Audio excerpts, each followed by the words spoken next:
Bahay nila, bayan ng Bibi. Ayan o, yan ang bahay nila, Auntie. Alam ko yung Yan. gate. Ayan, Yan. yan. Malaki. So, ito ang ating rentals. And 3 unit po ito. Yan. So far, wala pa naman na-install ng bathroom. Tiles pa lang na-install, wala pa yung mga bathroom fittings. And we have our fire sprinkler system na inaayos. There you go. So, pababa na tayo dito sa kabilang floor. Ay, pababang floor. Second floor. No, we are at the 3rd floor.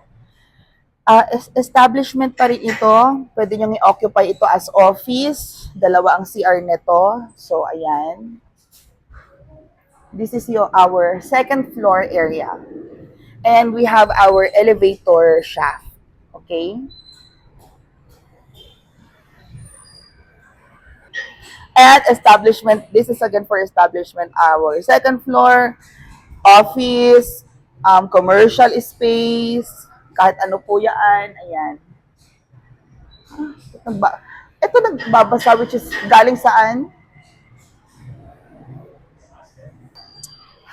And of course, lastly, this is now the 1st floor.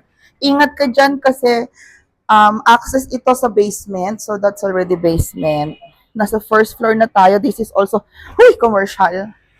So, yan, may CR din yan. And we'll conduct the final revision siguro after 1 or 2 weeks because magsisend na si architect natin ng panibagong sketch na ifo-follow nila. Thank you so much, everybody. And this is Mia Kaloka. Bye. Bye, Kuya. Wala na dyan. So, ayan na, everybody.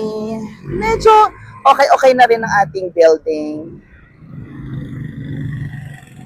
Thank you so much, everyone. Malapit na siyang matapos. Thank you.